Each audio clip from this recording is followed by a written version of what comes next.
Did the NCAA just set a precedent?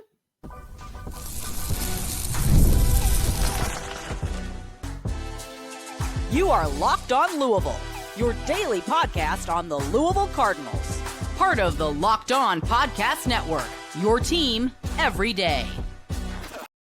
Card Nation, what's going on, everyone? Welcome into this Wednesday off-season edition of the Locked On Louisville podcast. I'm your host, Dalton Pence. This is my fifth year covering the University of Louisville, third year hosting this show, and I want to take the time to personally thank you all for making us your first listen of the day. Just a reminder, Locked On Louisville free and available on all streaming services 5 days a week, your team every day. We're diving into this week's weekly mailbag. 9 questions to answer that you all have asked. Whether or not the NCAA has set a precedent for Aly Khalifa's impending ruling. Is Briggs Cherry the future at quarterback for the Louisville Cardinals? Wide receiver 3 options and much more to answer on the show today. But first, today's episode of the show is brought to you by Monarch Money. Take control of your finances with Monarch Money. Use the code LOCKEDONCollege at monarchmoney.com for 50% off of your first year. We have 3 questions per segment that we are going to answer. The first one is about Aly Khalifa. Does the Latrell Wrightsell ruling serve as a precedent by the NCAA, and could that mean good news upcoming for Aly Khalifa? So for those that didn't see, the NCAA ruled earlier this week that, and I'll just read you the post from John Rothstein. Alabama's Latrell Wrightsell has been granted a medical red shirt after missing last year due to a torn Achilles and will return to the Crimson Tide in 2025-26.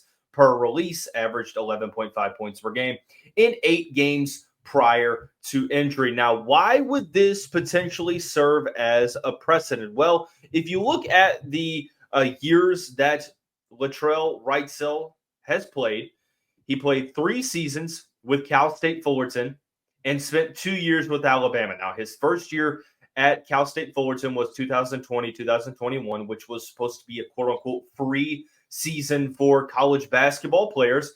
Spent 2 more years with the Titans, and then spent 2 seasons with Alabama. Played 31 games in his first year with the Crimson Tide, and then last year played in 8 games before he tore his Achilles. So overall, he has played 5 years of college basketball. One of those years was the free season, so he technically has played 4 years of college basketball, and the 4th year, he didn't completely appear the whole season, played in 8 games. So should that serve as the precedent moving forward for Aly Khalifa, who's only played 3 years of college basketball, and his 4th with the Cardinals? I'm sorry, the first one was a redshirt year, which was 2020-2021, which should be a free season. And then this past year, he did not play at all due to a knee injury. So does that serve as a precedent? I don't know.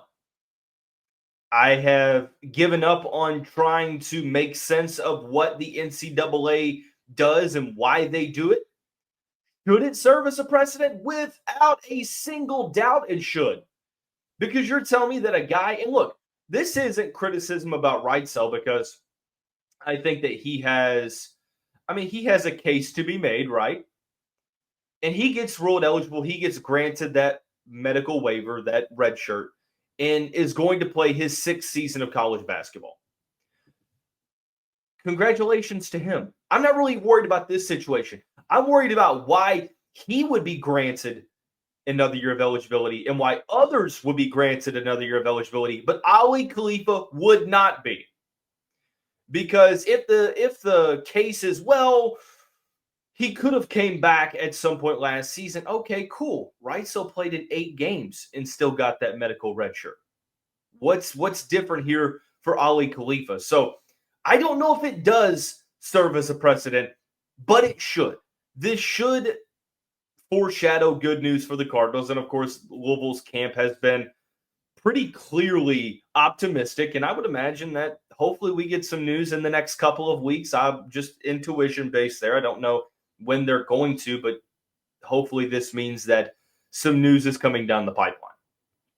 But it should serve as a precedent moving forward. What would your ideal four-man 2026 men's basketball recruiting class look like for the Louisville Cardinals? If I got to choose who the Louisville Cardinals brought in, of course, I'm throwing Tyran, Stokes in there. And I'm throwing Taylen, Kinney in there as well. Two Kentucky natives. One is the number one player in the country, a point forward. The other is one of the best guards in the country with Taylen Kinney. Outside of that, you could go a couple different ways. You could go with Deron Rippey Jr. You could go with Ikenna Alozie, Dylan Mingo. I'm going to go with a potential package deal. I'm going to go with top 10 prospect Jordan Smith from the DMV area. Comes from Paul Six High School, which is VJ King's alma mater. And his good friend Caden Samuels, which he is a five-star small forward, lefty, really good offensive creator. I know that they're talking about visiting at the same time in August. And even though Joe Tipton of On3 Sports, when he said on my radio show on Monday that these two guys aren't a package deal specifically, like they're going to make the decision individually, it still is significant that these two guys are wanting to make this visit together, especially since Jordan Smith has already made a visit to Louisville last fall. So I would go with Tyran Stokes. I would go with Taylen Kinney. And then I'll go with Jordan Smith as a really good shooting guard, and then Caden Samuels as a really solid wing. And that is a great class if you are Pat Kelsey. Last question of the segment. Why haven't we heard about more centers in the 2026 recruiting cycle? And I think that is a very good question. The Cardinals have been linked with a plethora of elite level guards. We've started to see Louisville get involved with multiple wings, but truthfully, I think it starts with there aren't that many elite level centers in the class. Like, this is not a great center class for high school basketball recruiting. Like, I'm looking at the 24/7 Sports composite. Let's go down the line. There isn't a center in the top 10. There isn't a listed center in the top 20. The highest ranked center in the class is number 26. That's Davion Adkins. He's the number one ranked center. You've got Mustafa Diop as the number 2 ranked center, but he's already committed to Georgia Tech. Ethan Taylor is 33rd overall. He's the 3rd best center. And you have a couple of other centers within the top 50, but this just isn't a great center class. Now, I think that the Cardinals will, of course, do their due diligence and look to bring in a center that they can develop. But if you are taking swings for the fences here in this class, it's mainly going to be for elite guard play or elite wing play. Centers are going to be some that you're looking to develop, because I just don't know how many elite centers there are that will be able to come in and play a ton right away. Like, if you're going to address the center spot, it's probably going to be the transfer portal. Maybe you bring back Sananda Fru, Evangelos Zougaris. There's other options out there too, but I just think that, I'm not saying that Louisville's not going to bring a center in, but if they do, it's going to be one that probably needs a couple of years to develop. And that's okay, because you're not going to be able to bring in every single elite player. So I think we mainly haven't heard about many centers because there aren't many out there in this class that fit that elite category. So again, I think we will hear some names eventually, but I just don't think they're going to be ones that are in that elite category. So we're going to switch things up. In the next segment, we've got 3 football questions. Actually, the remaining questions in the mailbag are all football questions. It begins with the quarterback of the future. Briggs Cherry has been putting on a show in these elite high school camps over the past couple of weeks. Could he be the future at quarterback for the Louisville Cardinals? I think so. Going to explain why when we come back, after we tell you about our friends over at Rougier.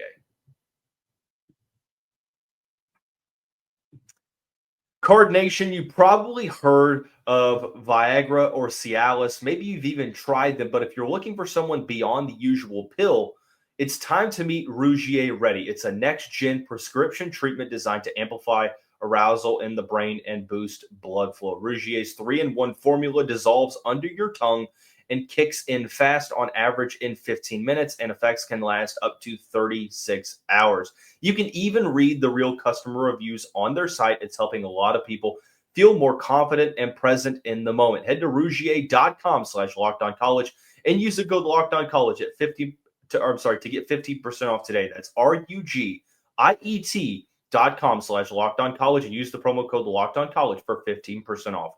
Individual results may vary with prescription treatment. Compounded drugs are permitted to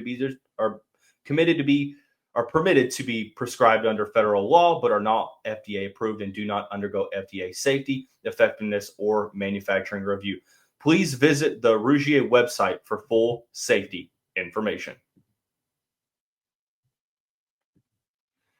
Card Nation, thanks again for making us your first listen of the day. Just a reminder, Locked On Louisville, free and available on all streaming services, 5 days a week, your team every day. Continuing through this Wednesday weekly mailbag, some great questions that you all have asked. The next one we're going to answer is, could Briggs Cherry be the next great quarterback and the future at the position for the Louisville Cardinals?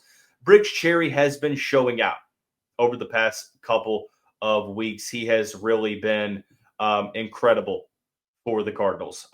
Ranked as a 4-star in the 24/7 Sports Composite, 334th, the best player in the country. 6'4" quarterback from Chattanooga, Tennessee, plays for Baylor High School.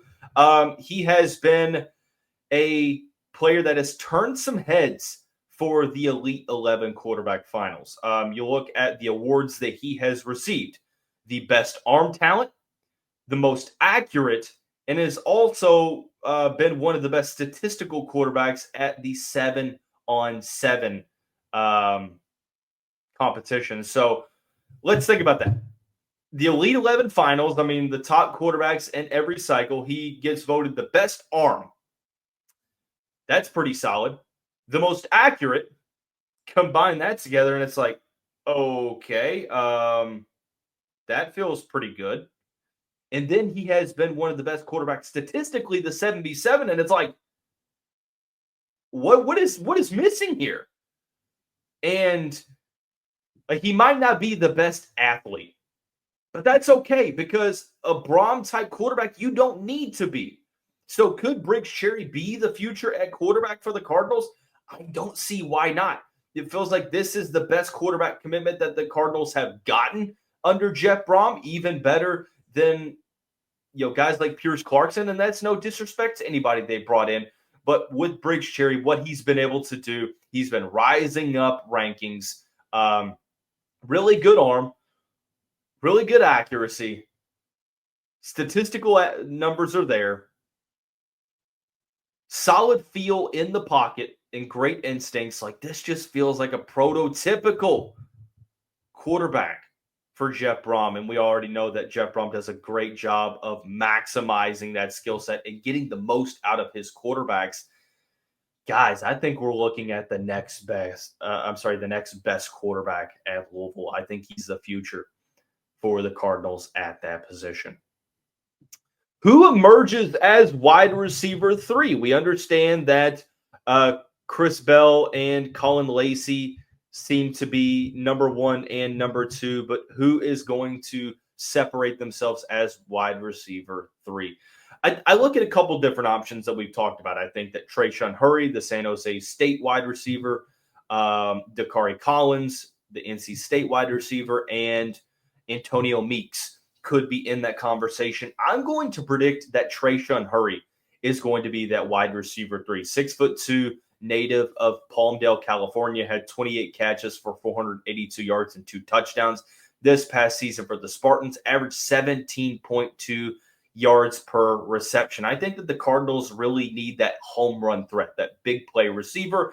Chris Bell is your X receiver. You've got Colin Lacey, who is more of a catch the short pass and then turn that into yards after catch. Can he be a deep ball receiver? Yeah, of course he can. but I think he's more so that guy that gets the ball out in space like a Rondell Moore and makes things happen after the catch. Trayshawn Hurry is, in my opinion, your best home run threat receiver on the roster. I think Meeks and Collins, both larger receivers, jump ball threats, are underrated route runners. They do a great job of high pointing the football. And I think that both of those guys are going to play into the passing scheme. But I think Hurry brings an aspect that you just don't have much of on this roster. And that is that big play, home run threat, that deep ball receiver. And I think Hurry emerges as that wide receiver 3 in camp and is able to make the most out of his opportunities. When I asked Brian Smith, host of The Portal, which is it's a show on the Locked On Podcast Network.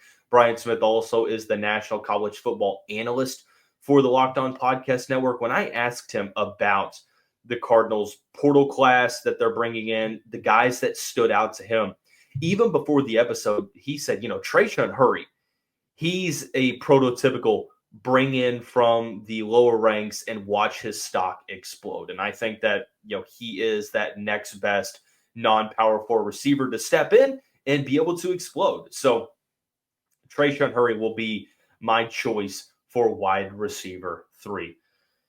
Final question of the segment. Who is the toughest opponent for the Louisville Cardinals this upcoming season?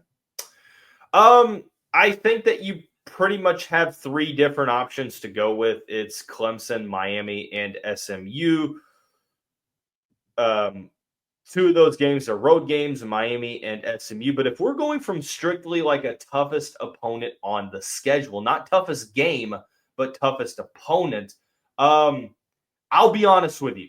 I think because of the questions at quarterback, I'm going to put Miami off to the side for the moment. So do we think Clemson is able to rise up with the guys that they have returning, with Cade Klubnik, with Tom Allen coming to be the defensive coordinator at Clemson, with Dabo Swinney deciding to finally use the portal? Or is it SMU, who has another year under its belt in the ACC? Kevin Jennings is back. Brett Lashley, one of the most underrated head coaches in the country. Like, who do we think? Truthfully, for me, I think it's Clemson. If you look at like the preseason football rankings, and of course we're not really at this point to where the AP poll is out at the moment, but the ESPN FPI has Clemson as the highest ranked team on the schedule, I believe. No, actually they don't. I take that back. Miami is number 9 and number 11 is Clemson, but most of the rankings that I've seen have Clemson over Miami. But I'll just be honest. I think Carson Beck benefited with a juggernaut at Georgia. He's got an injury that I don't think is easy to bounce back from. I believe more in Clemson than I do Miami. That's not to say that Miami's not going to be a tough team, because it's going to be a really challenging game that the Cardinals will have to take part in. And it's not going to be easy because they got a ton of talent on both sides of the football. But I also think that they are having to replace more production on both sides. Like Clemson, yeah, they have Cade Klubnik back, who's the best quarterback in the conference, in my opinion. They also brought in Tom Allen, a defensive coordinator. They got a lot of young pieces on both sides of the football returning. I think Clemson's going to be a playoff team this year. They're going to be a really challenging team to play against. So, man, I'm going to go with the Clemson Tigers here. And then I'm going to say SMU and then Miami. I know that might be a little bit of a hot take, but I don't know.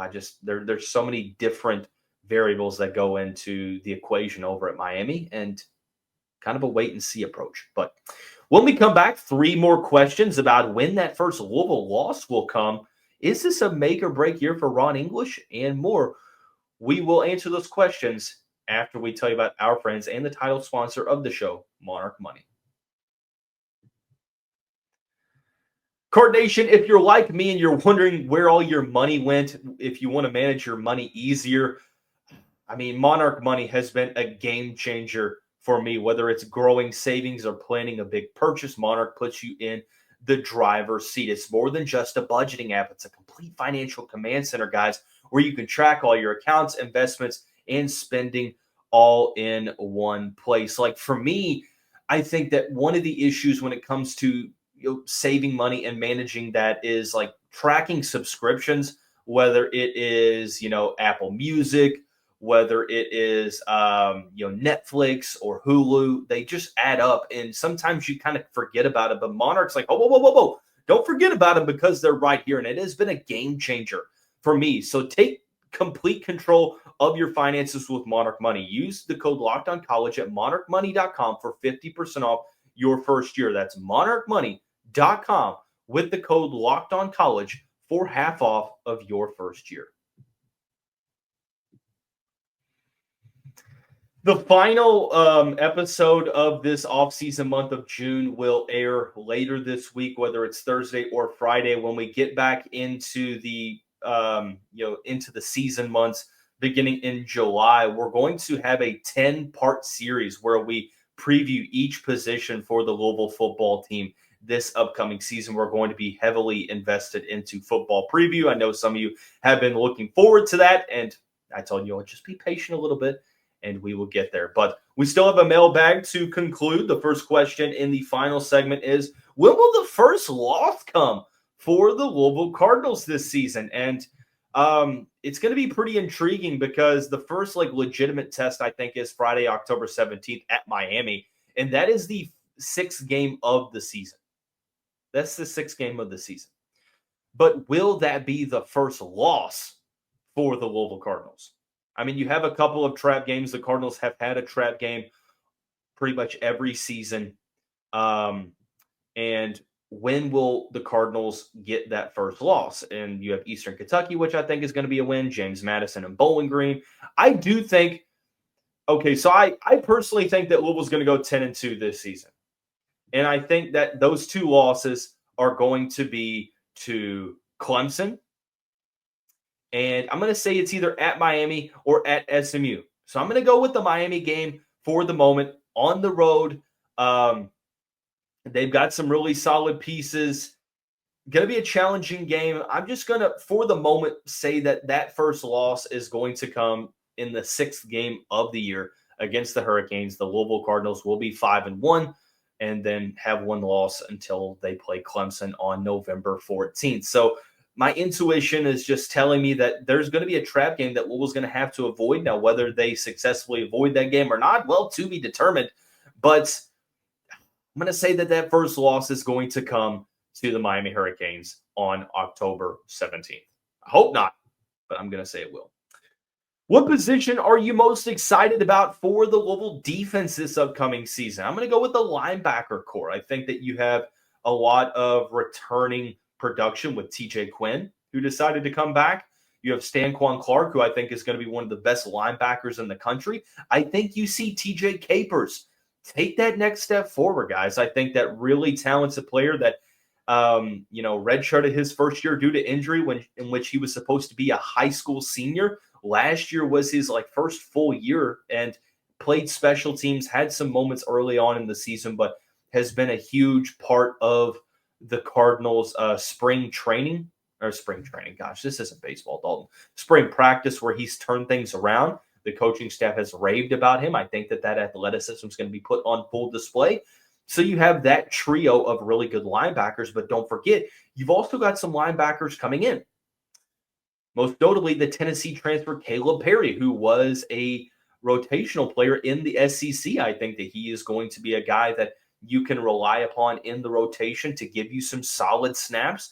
And, hey, not to mention other guys that could be in the mix for the Cardinals. But I think that those are the guys that are going to stand out the most. When I say linebackers, I mean the inside linebackers for the most part, right? You also have players like Trent Carter from Jacksonville, Florida, who could play his way into the equation. Antonio Watts, could he play on the interior? Could he play in coverage? There's so many ways you can deploy Watts in that defense. I'm really excited to see what the Cardinals linebacker core is going to be able to accomplish in 2025. Last question in this 9-question mailbag is is this a make or break season for defensive coordinator Ron English? I don't see how it couldn't be. Full transparency. I thought that Louisville was going to look to part ways with him after the season. About halfway through, when the Louisville just couldn't do well against SMU, they didn't do well against Miami. I thought that the Stanford loss, which the Cardinals couldn't get a stop against one of the worst offenses in the conference and potentially the country, I thought that that was going to be the final straw. I was like, man, it's just a matter of time before Jeff Brom looks to make the change. Now the Cardinals took a step forward in that, last 2-game stretch against Pittsburgh and Kentucky, but those were woefully bad offenses. Eli Holstein went down early in that Pittsburgh game due to injury, and you didn't really do well against Washington either in the Sun Bowl. And I'm thinking, I don't see how Louisville keeps him. I was wrong. I'm hoping that this wasn't just Jeff Brom operating in blind faith, saying, you know what, you're a really good friend of mine. We've worked together a lot over the years. I'm going to give you the benefit of the doubt and a third season. Like, I don't think that that's the case. What I hope happened and what I think happened is that, Ron English and Jeff Brom sat down and Ron said, look, I know things didn't go as well as planned. Here's what we're going to change. We're going to change X, Y, Z. We're going to switch this up in the scheme. We're going to make sure that we relay the plays, sooner to, the green dot on defense and make sure that he's getting it out to the players. I'm going to coach on the sidelines. And the defense wasn't always the issue, but you just had one of the most talented defenses in school history, and it was a pedestrian defense at best last year. So it's a long way to get to the answer that I'm arriving at, but I say all that to say that, yes, it has to be a make or break season, because if you waste another elite level offense with Miller Moss, with Isaac Brown, Duke Watson, Chris Bell, Colin Lacey, all of these guys on the offense, if you waste another year of an elite offense for the Cardinals, you got to make the switch. And I'm hoping, put it this way, I'm not one of those people that always wants to see someone go unless I think that things just can't be fixed. It was that way with Kenny Payne.